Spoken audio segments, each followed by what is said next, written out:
parang sabi ng mga senador, parang planong i-amend yung juvenile law na sinasabi nila, yung ginawa nito ni Pangilinan. Alam mo, sa totoo lang, okay sana yun eh. Okay sana yun. Wala akong problema. Sige, i-amend natin yung juvenile law na yan. Juvenile justice law na yan. Wala akong problema. Sige, baguhin natin yan. Pero hindi pa rin masusolusyonan yan. Hindi pa rin yan. Kailangan yung root cause ng problema. Ano yung root cause? Droga. At implementation. Kailangan mo ng kamay na bakal. Hindi pa pwedeng walang kamay na bakal. Hindi pa pwedeng maaawa ka kasi bata. Hindi pa pwedeng maaawa ka kasi human rights. Putangin ng human rights yan. Binaboy na Pilipinas dahil sa lintik na human rights yan. Hindi yun. Tignan nyo dito. Yung human rights, putangin na. Ang karapatan, mas papaboran ng karapatan ng karamihan. Hindi yung human rights ng iisang tao, kriminal pa. Balik tayo sa amin. Balik tayo dun sa issue regarding sa sa Juvenile Welfare Act na batas. Banat by with all due respect, idol, mahal ko kayo na mga banateros. Kayo talaga yung iniidolo ko when it comes to political issues or political vlogging. Lalo na kayo ni Boss Dada at ni Paring RJ. Yan yun. Sa inyo ko talaga palaging nakikinig usually. Tapos minsan nakakasilip tayo kay Jay Guevara, kay Master Judea, at kay Sir Jack.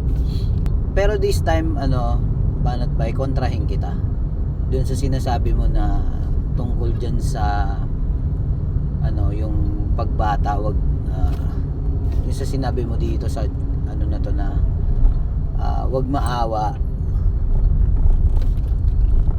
hindi porket bata maaawa na yun maging liable sila sa krimen na na-commit nila. Mag-stick ako sa stand ko na yun nga, wag natin idamay yung mga bata. Wag natin silang parusahan ng parusa na kagaya ng sa matatanda sana. Which is okay sana tong kay Senator Raffy Tulfo na panood ko kanina. We have to look at the root of the problem. Ano ba talaga ang pinagmumulan ng mga problema kung saan nagkakaroon ng sakitan sa eskwelahan, maging sa labas ng eskwelahan na kung saan involved yung mga estudyante at mga minor de edad. Ang nakikita ko, number 1, bullying. Number 2, social media. Number 3, home environment. Number 4, impluensya ng barkada. Or number 5, all of the above. If we want lasting solutions, we cannot afford to examine just one piece of the puzzle. We must see the entire picture, the big picture. Sa totoo na merong katapat na parusa ang bawat gagawin niyong kasalanan. And that's why I will suggest na dapat magpapatayo ng separate facility para doon sa mga bata na nag-commit ng heinous crimes, separate from Bahay Pag-asa. To let them feel and see na kapag ikaw may gumawa ng kasalanan, merong consequence kapalit niya. How about like what I saw in the US, juvenile detention center, na talagang kulungan. May mga selda. Bawat bata pagdating sa gabi, nandun sila sa kanilang selda to make them feel na sila ay nasa facility na para gampanan yung parusa na ipinataw sa kanila, hindi para mag-camping and excursion. And I believe that is something na kapag nakita ng mga bata sa labas na yan palang kalalagyan namin, that might serve as a deterrent. Hindi yung parang pinapamper at binibaby-baby sila. Na after less than a year, isang batang pumatay o CICL, pumatay ng rape. After a year, pakakawalan.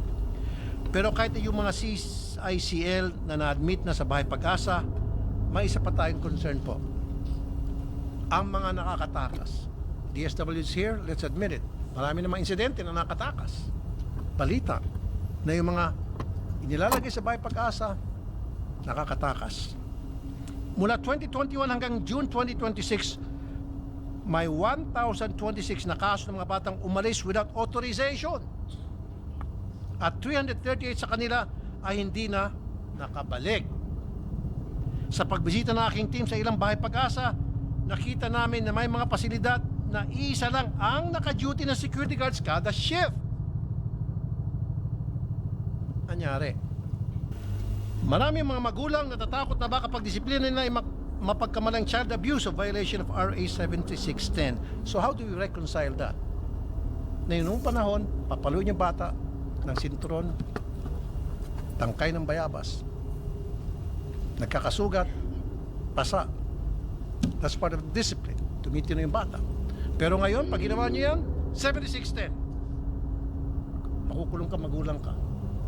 Pero kapag ikaw naman ay naging papaya, hindi mo pinalo yung bata, hindi mo pinagalitan, kasi nga baka sabihin nila verbal abuse, emotional abuse, kapabayaan mo naman. So saan lulugar ang mga magulang? That is something that we have to discuss here. Kaya kailangan natin linawin ano bang effective, legal at healthy discipline para sa mga bata at home. Which is matagal na to eh. Alam ko matagal na tong existing tong ano na to kasi yun nga yung sa yung Bahay Pag-asa. Hindi ko alam kung yan yung dating tinatawag nating Boys Town. Hindi ko alam. Pero per se, ang ganda-ganda sana nung shoot.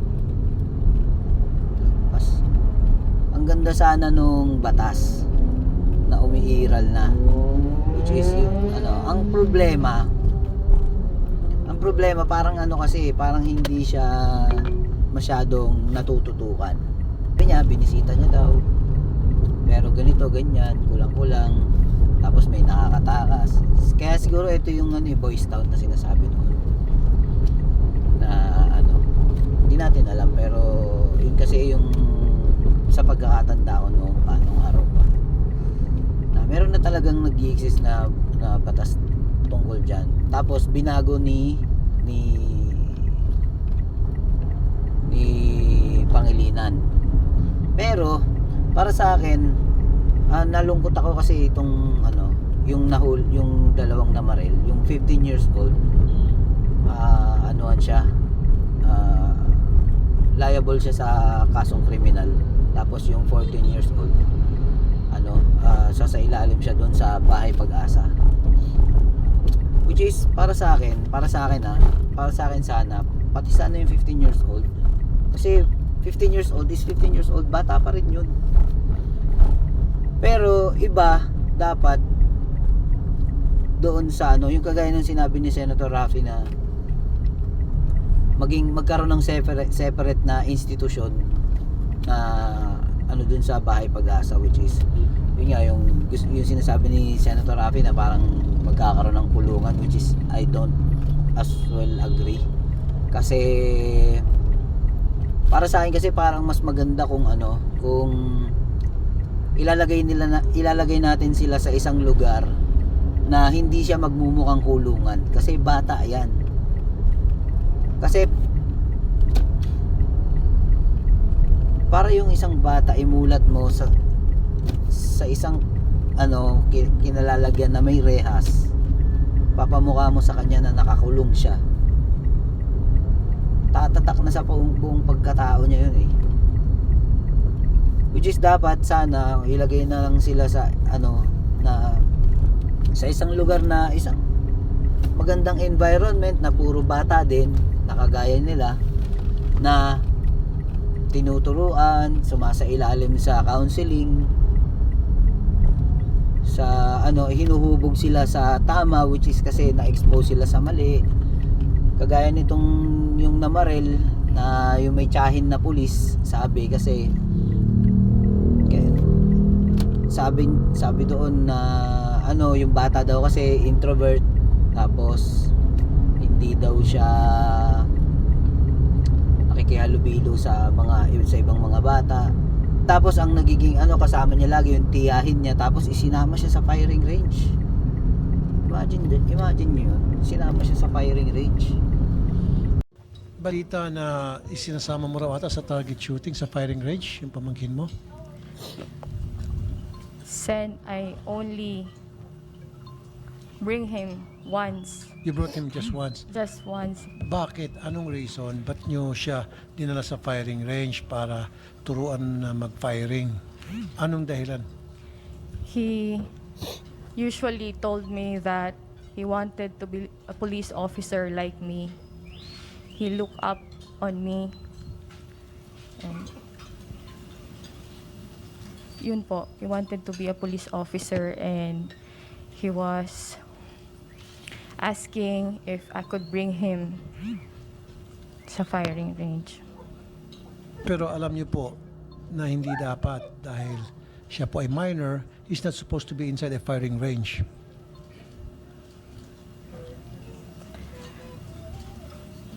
Sergeant, pakisagot sa tanong ni Senator Raffy. Based wala po akong, I have no personal knowledge na may prohibition po. Staff Sergeant, excuse me, Senator Raffy, nanumpa po kayo kanina at kayo po ay kawani ng Philippine National Police, ang pangunahing law enforcement institution ng ating bansa.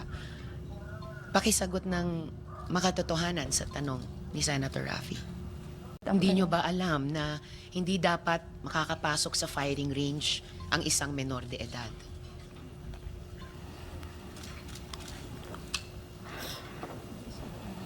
Hindi po. That's amazing, Senator Raffy. Any more questions for this resource person? Which is mali yun, minor de edad, sasama mo sa firing range. Kaya naman pala siya namaril eh. Kasi alam niya kung paano pumutok ng baril. Nakikita niya eh. Ewan ko kung iko-contempt to nila Senator Raffy kasi tila baga nagsisinungaling din yung Ale. Kasi sinabi niya, hindi daw niya alam, hindi daw siya aware na bawal isama yung ano. Paano ka naging pulis kung di mo alam yun, te? Grabe naman. May pulis tayong ganito? Bihira. Kaya ito yung dinidiin ko sa vlog ko nung nakaraan. Kung sino yung guardian ng batang yon, dapat managot. Hindi ko masyado naintindihan kung may magulang pa yung bata. Basta lagi yung kasama. Tapos ganyan. Tapos na pangarap daw maging pulis nung bata. Kaya lagi niyang kasama. Tapos yun, sinama niya sa firing range. Pambihira, bata sinama mo sa firing range. Maling-mali yun. Hindi yun dapat ganun. Hindi mo ina-expose dapat yung bata doon eh. O, tingnan mo, tuloy. May idea. Hindi man siya marunong. Nagkaroon siya ng idea kung paano pumutok ng baril. O, ayan ang nangyari. Diba? Yun ang dapat managot. Hindi yung bata. Kasi nalason lang yung isip ng bata eh. As I said doon sa video ko nung nakaraan. Yung bata, para yung sponge na kapag nilagay mo sa tubig, hihigupin niya yung tubig. Ganon ang utak ng bata. Lahat ng makikita niyan sa murang edad, i-absorb niya. Which is yun yung dapat natin i-correct sa mga bata. Yung batas na umiiral na matagal na tungkol dyan sa bahay pag-asa, okay na yan sana eh. Kung nabigyang attention lang siya talaga, kung natutukan lang talaga siya. Kaso kasi mukhang hindi siya natutukan. Hindi siya napagtuunan ng tamang pondo, or kung may pondo man siguro na-corrupt. Kasi alam naman natin, yun nga kagaya inano ni Senator Raffy eh, tila na-corrupt siya eh. 'Di ba? Idol, banat bay. Sorry pero para sa akin mali ka dito na yung kamay na bakal. Hindi ako disagree sa kamay na bakal. Gusto ko yung kamay na bakal, pero sana doon sa kinauukulan, wag sa bata. Parang awa nyo, no? Bata yan. Yung bata, dapat ilagay mo sa kung saan siya nararapat. Yung mga batang nalaso ng isip, yung mga batang lumaki sa maling environment. I understand your frustrations with regards dyan sa criminality. Pero bata yan. Hindi sila dapat ang parusahan dyan, which ang dapat parusahan dyan, yung kung sino man yung guardian nila or kung sino man yung magulang nila, sila yung dapat maparusahan dyan. Para sa akin yung sa Canada maganda eh. Hindi ko lang sure kung ano yun, kung permanent na pinaghihiwalay yung magulang tsaka yung anak, or baka temporary lang. Pero kung halimbawa ako aamyenda sa batas na yan, ganun ang gusto ko dyan. Tapos yung age na ano, dapat doon hindi 15 years old eh, kasi bata pa rin yun eh, mas adult pa dapat nga 18 years old eh, pataas. Kasi yung 15 na bata pa rin yan, 18 years old nga bata pa rin yan eh. Lalo na sa panahon ngayon, ang tagal mag-mature, lalo na lalaki. Matagal mag-mature ang ano. Dahil ang mga bata ngayon sobrang exposed sa internet. Hindi na nila alam kung ano yung totoong buhay. Mas ano na yung utak nila sa hindi realidad eh. Puro kasi virtual yung nakikita nila eh. Naiintindihan kita, idol, banat bay. Frustrated ka na, ako rin frustrated na rin ako sa ganyan eh. Na marami ng nakakapag-commit ng krimen at pabataan na ng pabata. Pero sana yun ang gawin. Pag ihiwalay nyo yung magulang, tapos parehas nyo yung ihiwalay nyo yung bata sa magulang, tapos parehas nyo isa ilalim sa isang counseling ba yan matatawag doon, o yung para makorek sila. Pareho silang may problema. Yung relationship between parents and children, dapat yun yung mapatibay. Kasi kung maayos ang relasyon ng magulang sa anak, walang bata na magiging kriminal. Kasi para mo yung bata, ikulong mo, para mo na siyang kinondem. Kawawa, anong buhay ang haharapin ng bata pagkatapos niyang makulong? Let's say nakulong siya ng like 10 years or 12 years, tapos lalabas siya ng kulungan, 'di ba? Ang ganda nung sinabi ni Senator Raffy doon eh, no? Yung sinabi niya na yung ang mag-aano sa kanila eh yung dati nang nakulong na tumino doon sa institution na yon. Maganda yun eh para sa akin ha. Pero sana naman Senator Raffy, gawin mo talaga to. Kasi sasaluduhan kita dito, Senator Raffy, pagka ito ginawa mo. Total din naman ayaw nyo nang anuhin yung issue sa flood control. Ayaw nyo nang harapin. Ayaw nyo nang pag-usapan yung mga issue sa flood control tsaka sa corruption. Tas ayan, lilipat na kayo sa ibang issue. Oo, sana naman trabahuin nyo talaga yan ha.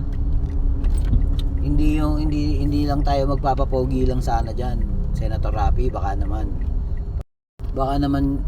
kasi Senator Raffy, magaya lang yan dun sa sa ginawa mo dati nag-hearing pa kayo diyan sa PCSO, di ba? Tapos wala rin naman nangyari, bigla mo lang iniwanan. Tapos yung saan pa ba?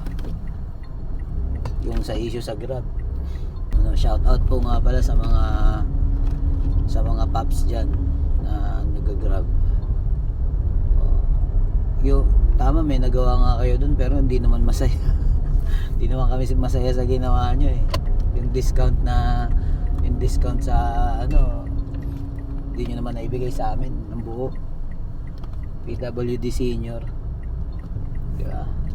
Tapos para makuha namin, kailangan pa namin sa operator namin. Ano ba naman yan? Pinahirapan nyo lang kami. Kaya hindi talaga maganda. So Senator Raffy, please lang, with all due respect po, pasensya na kung medyo masakit yung sinabi ko, pero ayan, since ayaw niya nang pakialaman yung flood control, dyan man lang, sige, bumawi kayo dyan.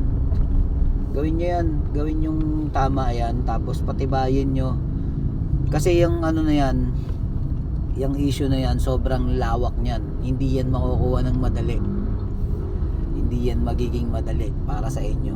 Kaya kung talagang sincere kayo dyan na gawin yung batas na yan, dapat talaga tutukan yan, paglaanan nyo ng atensyon ng, at syempre ng pondo, tas sana wag kukurakutin, at yung mga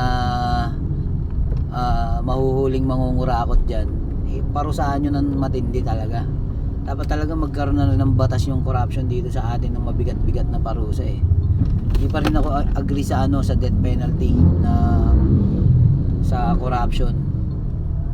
Dapat lang mas bigatan lang yung parusa. Kasi pag namatay na yan, wala na, tapos na siya, pahinga na siya.